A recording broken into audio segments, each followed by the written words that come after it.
naik-naik masuk di 10 nada baik-baik. Sesi baku curhat buka isi hati. Katong lanjut party lampu kasih mati.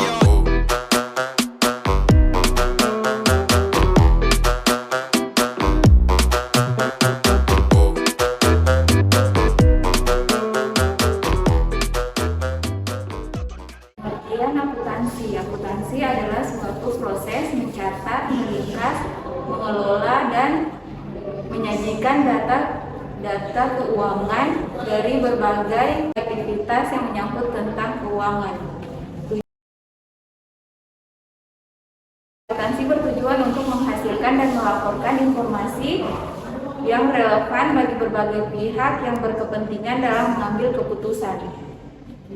Seluruh transaksi dicatat dalam jurnal, kemudian dianalisa dan diposting ke buku besar. Terakhir, seluruh transaksi dikumpul dan dibentuk laporan keuangan. Tipe bisnis. Terdapat 3 tipe bisnis, yaitu perorangan, persekutuan, dan perseroan. Yang pertama adalah perorangan. Perorangan adalah perusahaan yang dimiliki oleh satu orang. 2. Persekutuan atau partnership adalah perusahaan yang terdiri dari 2 orang atau lebih, memiliki tujuan yang sama, dan mereka bersedia membagi risiko keuntungan bisnis bersama. Yang ketiga, dan mereka bersedia membagi risiko keuntungan bisnis bersama. Yang ketiga, perseroan terbatas adalah perusahaan yang kepemilikannya terdiri dari beberapa orang, dengan bukti kepemilikannya berupa sertifikat saham. Berikut pihak yang membutuhkan informasi keuangan yang terdiri dari beberapa faktor, yaitu manajer, direktur, pemilik perusahaan, supplier, pelanggan, penyedia dan keuangan, pemerintah, publik. Dan juga ada beberapa hal yang saya rangkum, yaitu pemilik. Pemilik dengan kata lain menjadi yang paling tertarik dengan laporan keuangan. Hal itu dikarenakan tidak hanya kepentingan dalam melihat laba, namun juga melihat informasi jumlah keuangan yang dimiliki pendapat pribadi. Dan ada hal menyangkut dengan manajemen perusahaan, yang dimana manajemen perusahaan menjadi pengguna pertama dari laporan keuangan ini. Meskipun mereka orang yang menyiapkan laporan keuangan, namun mereka juga mempertimbangkan kemajuan maupun pertumbuhan di dalam perusahaan. Lalu ada dengan dinamakan karyawan. Karyawan akan melihat laporan keuangan perusahaan yang berbagai sudut pandang. Karyawan ingin tahu apa perusahaan bisa memberi bonus. Selain itu juga mereka bisa tahu apakah akan ada kenaikan gaji dilihat dari laporan keuangan yang dimiliki sebuah perusahaan. Pihak eksternal, yang dimana pihak eksternal ini memiliki tujuan dan juga minat yang berbeda. Berikut ini ada juga beberapa paparan dari eksternal, yaitu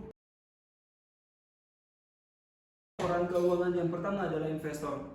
Investor ini dan juga calon investor ini tertarik dengan potensi keuangan dan juga keamanan investasi mereka. Laba ini di masa yang mendatang bisa diketahui dari laporan keuangan perusahaan, khususnya laporan laba dan rugi. Adapun hal yaitu pelanggan. Pelanggan perlu melihat laporan keuangan klien yang memiliki kemitraan dalam jangka panjang atau kontrak dengan perusahaan ingin mereka bekerja sama dengan perusahaan yang stabil dan finansial. Baik, mungkin itu saja yang bisa saya sampaikan mengenai pihak membutuhkan informasi keuangan. Terima kasih. Prinsip akuntansi yang berlaku umum.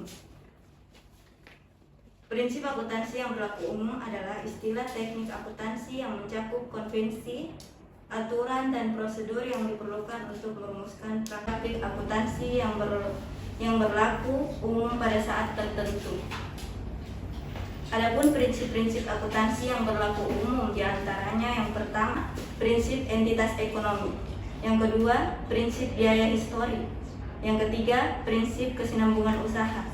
Yang keempat, prinsip pengungkapan penuh. Yang terakhir, prinsip pengakuan pendapat. Itulah tadi penjelasan sedikit tentang prinsip akuntansi yang berlaku umum. Sekian. International Financial Reporting Standard (IFRS) merupakan standar akuntansi internasional yang diterbitkan oleh International Accounting Standard Board (IASB) yang menjadi standar global untuk penyusunan laporan keuangan perusahaan Republik. Tujuan IFRS adalah memastikan bahwa laporan keuangan internal perusahaan untuk periode-periode yang dimasukkan dalam laporan keuangan tahunan. Standar akuntansi keuangan. Standar akuntansi keuangan atau SAK adalah suatu kerangka dalam prosedur pembuatan laporan keuangan agar terjadi keseragaman dalam penyajian laporan keuangan. SAK juga berfungsi untuk mempermudah auditor. SAK juga berfungsi untuk mempermudah pembaca laporan keuangan untuk memahami dan membandingkan laporan keuangan entitas yang berbeda. Apa saja karakteristik kualitatif informasi dari laporan keuangan? Agar laporan keuangan berkualitas serta bermanfaat bagi pada pemakainya, maka laporan keuangan harus memenuhi karakteristik kualitatif laporan keuangan yang terdiri dari dapat dipahami, relevansi, keandalan, dapat diperbandingkan. Karakteristik kualitatif dibedakan menjadi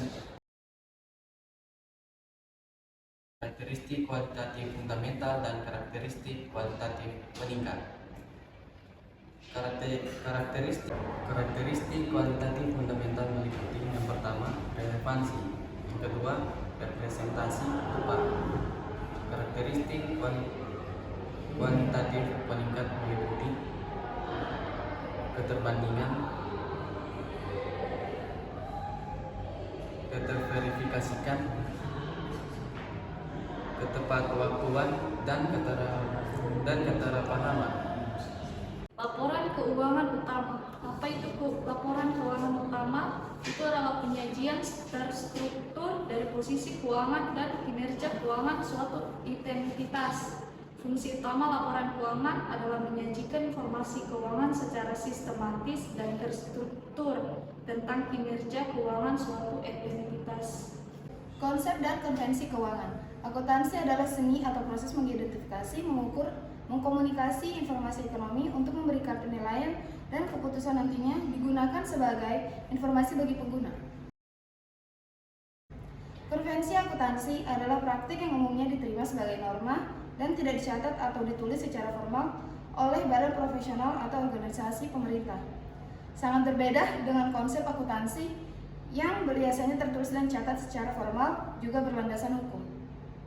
Konvensi akuntansi dapat mencakup berbagai masalah termasuk bagaimana menangani situasi secara etis, tindakan apa yang harus diambil saat menghadapi masalah spesifik, bagaimana melaporkan dan mengungkapkan informasi sensitif tertentu, dan lain-lain. Apa sih etika itu? Etika adalah sistem nilai pribadi yang digunakan untuk memutuskan apa yang benar atau apa yang paling tepat dalam situasi tertentu. Apa memutuskan yang konsisten dengan nilai yang ada di dalam suatu organisasi ataupun pribadi. Kata etika berasal dari bahasa Yunani, ethos ataupun theta, yang berarti tempat tinggal, padang rumput, kebiasaan atau adat istiadat oleh filsafat Yunani. Terima kasih. FEB Jaya! FEB bisa! FEB luar biasa!